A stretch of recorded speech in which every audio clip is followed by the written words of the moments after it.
poder de Deus. O Evangelho é poder. E o Evangelho na nossa vida, ele está sendo poder ou ele está sendo fraco? E para ele ser poder, o que a gente faz? Para o Evangelho de Cristo ser poder na nossa vida. A gente vai dar continuidade à mensagem de quarta-feira, tá? Nós vamos continuar falando a mesma coisa que nós estávamos falando na quarta-feira. Infelizmente, eu coloquei no YouTube só uma parte da mensagem, porque a outra parte eu não sei o que é, está chiando muito. Tomara que agora dê certo. E nós estávamos falando a respeito do vaso que é frágil e que o que importa é o que está dentro do vaso. A riqueza é aquilo que está dentro do vaso. Irmãos, vou começar a mensagem falando uma coisa para vocês.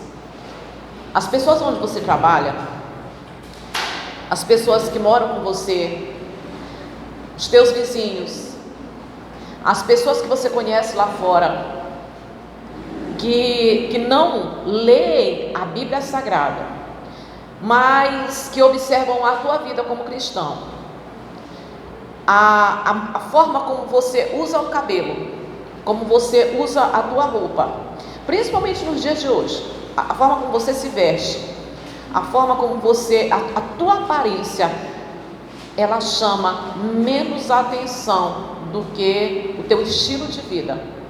Você sabe por quê? Nós estamos vivendo uma época próximo, né, à perseguição, à tribulação, à perseguição aos cristãos. Então, preste atenção no que eu vou te falar, porque o que eu vou falar agora, você pode pesar e ver se eu estou exagerando ou se eu estou falando a verdade. Quanto mais a pessoa ela tem aparência de crente, mais ela desperta a repulsa, o desprezo das pessoas lá fora, porque muitas delas estão decepcionadas, porque elas olham como hipócrita. Porque infelizmente muitos mancharam o Evangelho. Muitos, infelizmente, são vistos, as pessoas que conservam a sua aparência de crente, elas são vistas como hipócritas, porque muitos mancharam o Evangelho, se preocupando muito com o cabelo, se preocupando muito com a roupa, se preocupando muito com a unha, com a maquiagem, e deixaram de vigiar as suas ações. Então, lá fora, eles têm os crentes como hipócritas.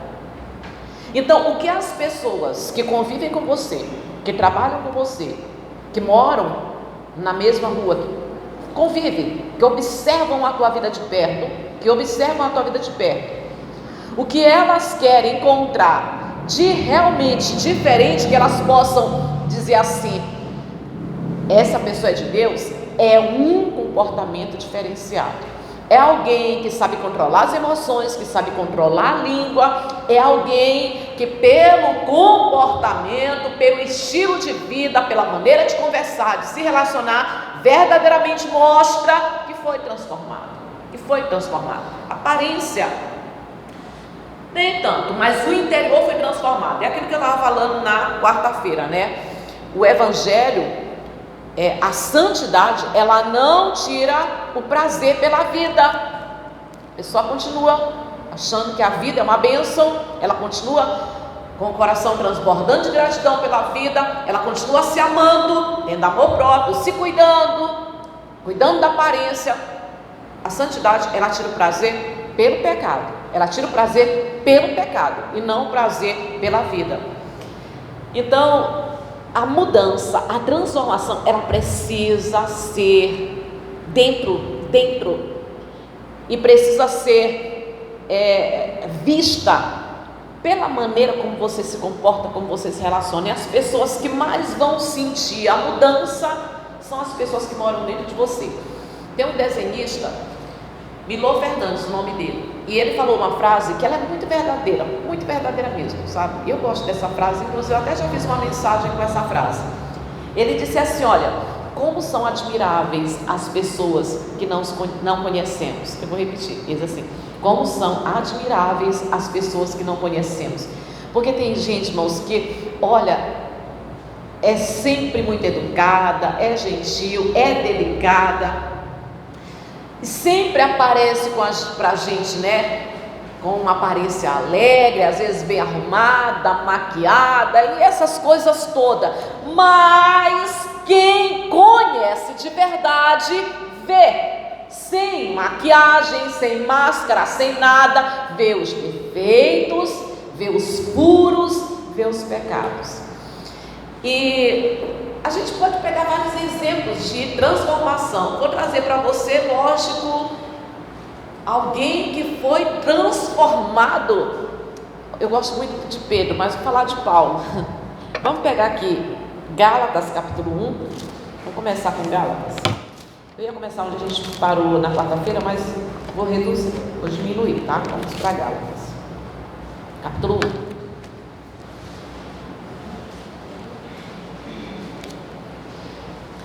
Aqui ele declara que ele era um religioso. Sabe aquele religioso que tem zelo, que tem cuidado pela tradição, pelos mandamentos, pelos costumes, mandamentos, pelos usos, costumes, por tudo. Esse era o apóstolo Paulo. Esse era o apóstolo Paulo. Olha, ele foi transformado, mas ele não era nenhum arruaceiro. Entendam o que eu vou te falar e prestem muita atenção no que eu vou te falar. Ele não era um arruaceiro, ele não era um criminoso. O apóstolo Paulo, ele não era marginal, ele não era um homem perverso, mau. Não, pastor, não era não era. Você sabe o que o apóstolo Paulo ele era? Ele era guardião da lei. E os estudos revelam que ele era um fariseu, digo, aceito pela lei, e exercia também ali algum cargo, mas ele era um religioso. E sabe por que ele perseguia os cristãos? E sabe por que ele lutava contra Cristo? Por causa da lei. O apóstolo Paulo, ele tinha dentro dele, na cabeça dele, no coração dele, ele tinha uma convicção de que Jesus era um criminoso, de que Jesus era um maldito, porque a lei, porque a Bíblia falou para o apóstolo Paulo que Jesus era maldito, que Jesus foi para a cruz. Isso está lá em Êxodo capítulo 13, 7, diz assim: porque todo aquele que for pendurado no madeiro é maldito. Então, o fato de Jesus ter ido para a cruz, ter sido pendurado no madeiro, o apóstolo Paulo tinha certeza que ele era um maldito. Então, aquela seita de cristãos era uma maldição, teria que ser eliminada, combatida, exterminada. Era zelo. Ele não estava errado de todo, ele não estava errado de fato. Jesus se fez maldito por nós, só que ele não estava entendendo, e ele perseguiu os cristãos. E ele declara, bem aqui, você vai ler comigo, que ele se declara antes um religioso, um guardião da lei, alguém que procurava cuidar, zelar pelas leis judaicas com todo afinco, com toda a força. Olha só, a gente pega a partir do versículo 11, diz assim: faço-vos, porém, saber, irmãos, que o evangelho por mim anunciado não é segundo o homem, porque eu não recebi nem o aprendi de homem algum, mas mediante revelação de Jesus Cristo. Porque ouviste qual foi o meu proceder outrora no judaísmo, como sobremaneira perseguia eu a igreja de Deus e a devastava. E na minha nação, quanto ao judaísmo, avantajava-me a muitos da minha idade, sendo extremamente zeloso das tradições dos meus pais. Eles consideram, ainda mais importante do que muitos na idade dele, pelo zelo que ele tinha, né, pela tradição. No 15. Quando, porém, ao que me separou antes de eu nascer e me chamou pela graça, aprouve revelar seu Filho em mim, para que eu pregasse entre os gentios sem detença. Não consultei carne e sangue, nem subi a Jerusalém para os que já eram apóstolos antes de mim, mas parti para as regiões da Arábia, voltei outra vez para Damasco. Dá uma pausa aqui.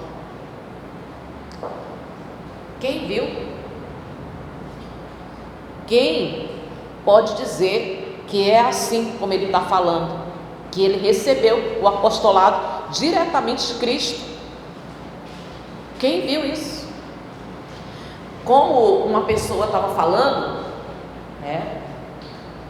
Alguém disse assim: não toqueis nos ungidos. Não, a respeito, acho que vocês viram o que aconteceu agora no começo da semana, que 2 rapazes foram assaltar um monte e um deles teve um mal súbito e morreu. Quem viu? Algumas pessoas, né? Na hora que estava assaltando ali o pastor e os obreiros, um deles veio a óbito. O pastor orou, mas não conseguiu trazer de volta à vida de jeito nenhum. E aí, vários comentários, teve até um comentário que considerei até engraçado. Ele disse assim: dispensa a polícia, vamos chamar os pastores. Para ser bandido, não chama as polícia não, chama pastor. Mas teve uma pessoa que disse assim, né? Não toqueis nos ungidos. Aí se levantaram ungidos. O ungido foram os apóstolos. Depois que os apóstolos morreram, eles sim foram ungidos por Jesus. Jesus não chamou mais nenhum. Aqui tem um que ele diz que ele foi chamado por Jesus, mas quem viu? Quem são?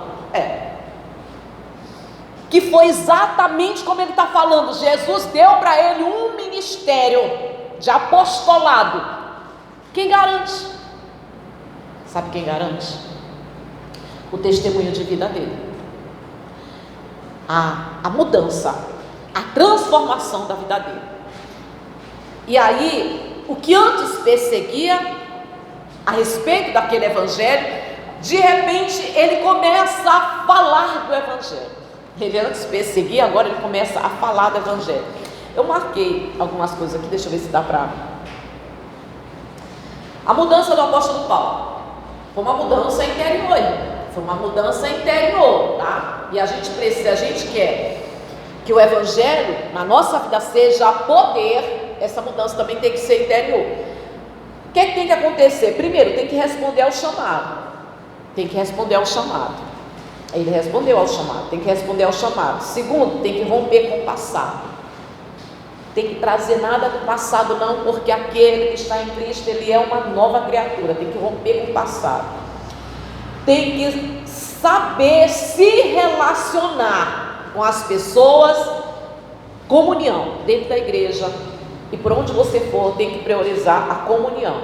A comunhão entre os irmãos é a comunhão por onde você vai. Tem que configurar a mente pela palavra e ecoar, percutir, destacar o evangelho de Cristo. Pronto. Então realmente houve uma mudança no apóstolo Paulo, porque ele fez isso, ele respondeu o chamado, ele rompeu com o passado, tanto rompeu com o passado que aqueles com quem ele andava agora o perseguiam. Rompeu com o passado, sabia se relacionar muito bem com os irmãos da mesma fé e configurava a palavra, configurou a mente pela palavra e ecoava, percutia, destacava, falava da palavra. Filipenses capítulo 4.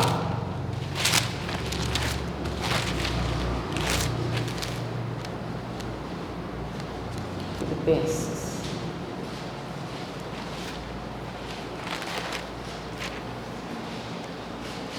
capítulo 3, tá? Capítulo 3 diz assim, Filipenses capítulo 3, versículo 12, diz assim, conhecido o versículo, né? Não que eu já tenha recebido ou tenha já obtido a perfeição, mas prossigo para conquistar aquilo o que também foi conquistado por Cristo. O que ele está falando aqui? O que ele está falando aqui? Olha o homem que foi transformado. Ele diz assim: eu não sou perfeito ainda não. Essa é a transformação do verdadeiro cristão. Não significa, irmãos, que nós somos perfeitos. O cristão, ele não é perfeito. O apóstolo Paulo reconhecia, ele disse assim: eu não sou perfeito, não que eu tenha alcançado a perfeição, mas eu prossigo para o alvo, para aquilo pela qual fui conquistado.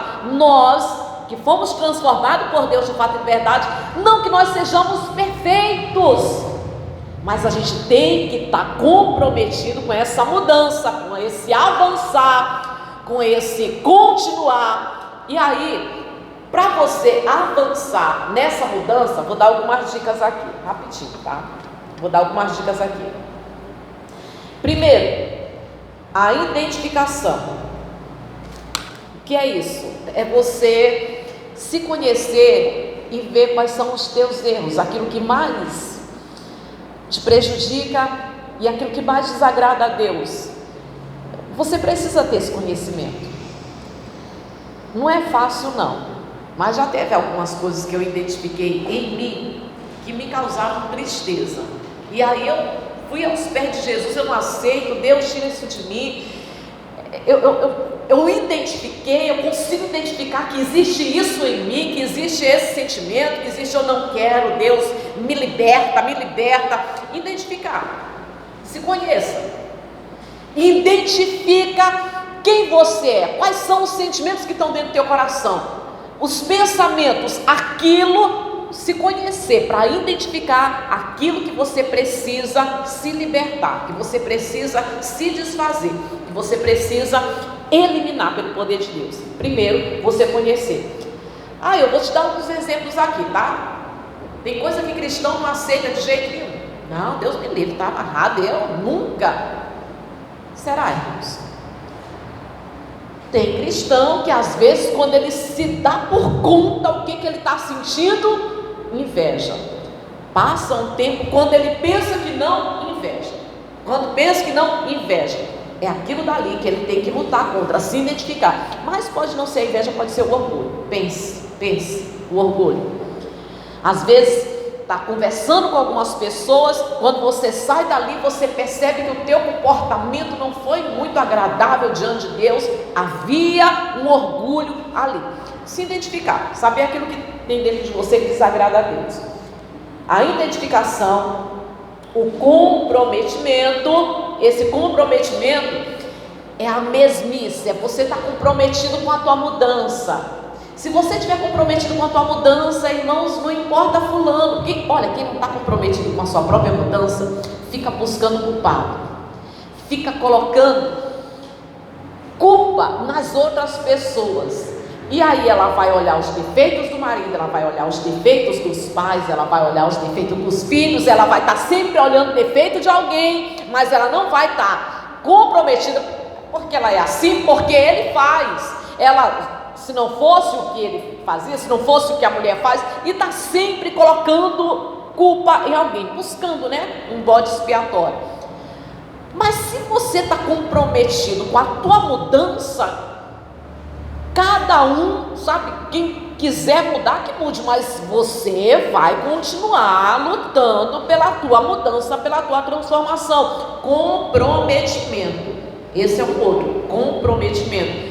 É quando você faz a mesmice, é quando você é a tua própria motivação. E não precisa marido, não precisa esposa, não precisa filho. Você é a tua própria motivação. Por quê? Porque você sabe que caso você continuar mudando, sendo transformado, a pessoa que mais vai se beneficiar com isso é você mesmo.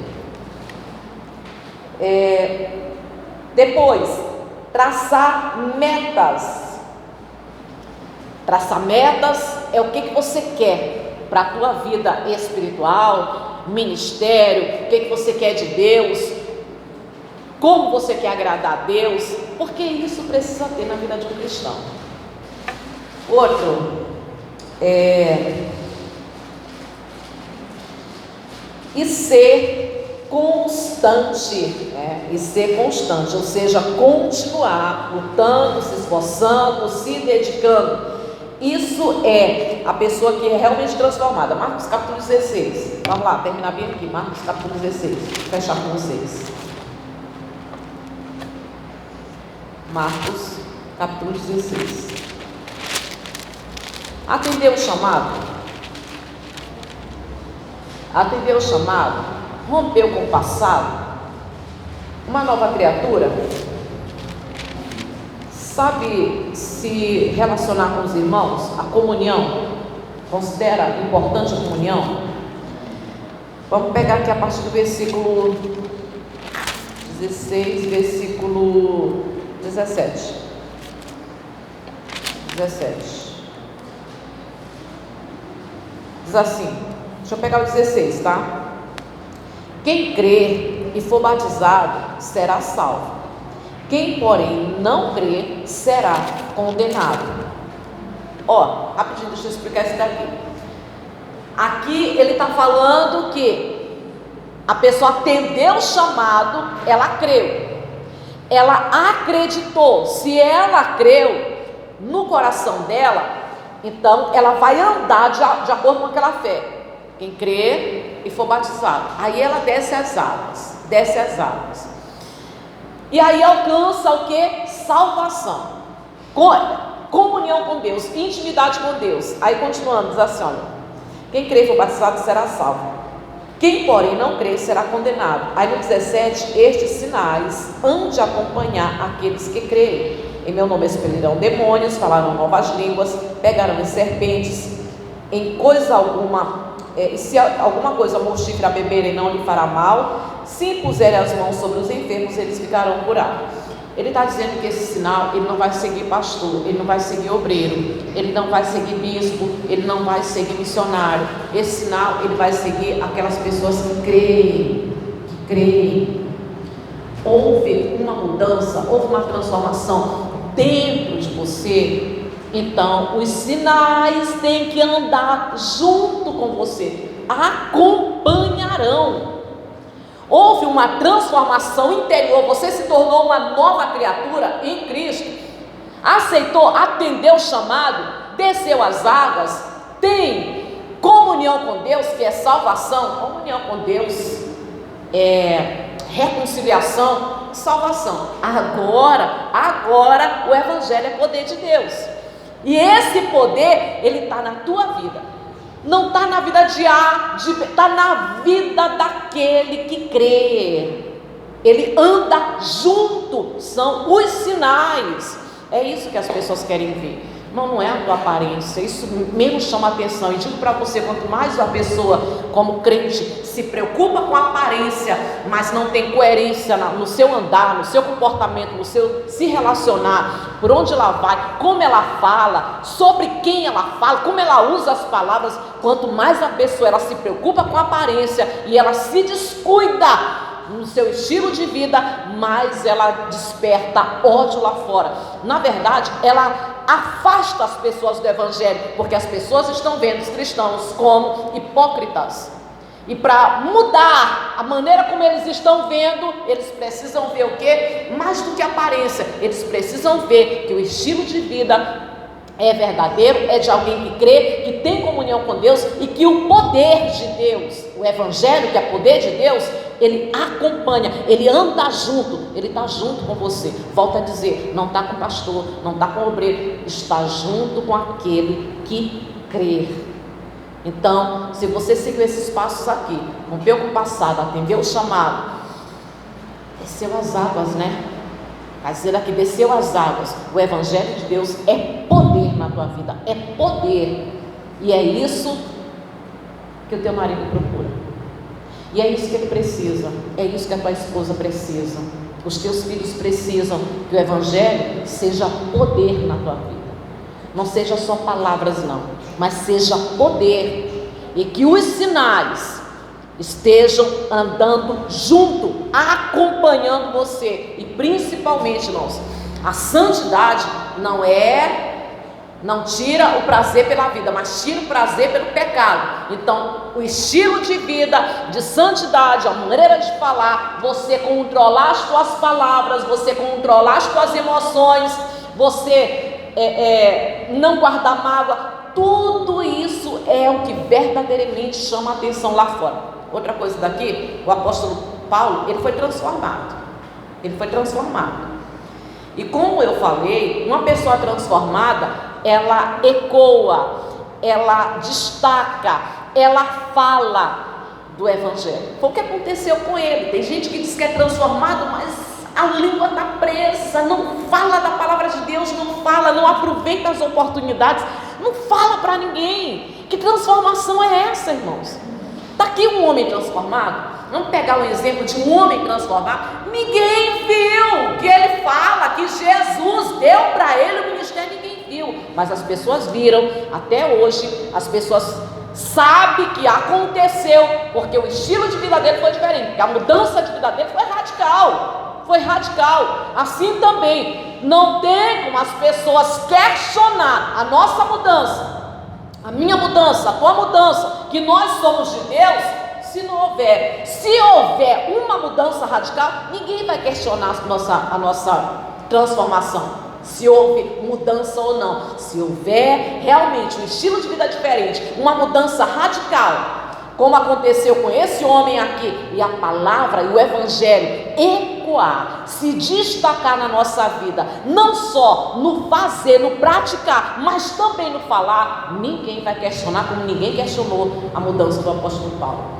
Transformação de vida, mudança de vida, e é essa mudança que vai fazer com que o poder, os sinais caminhem junto com você.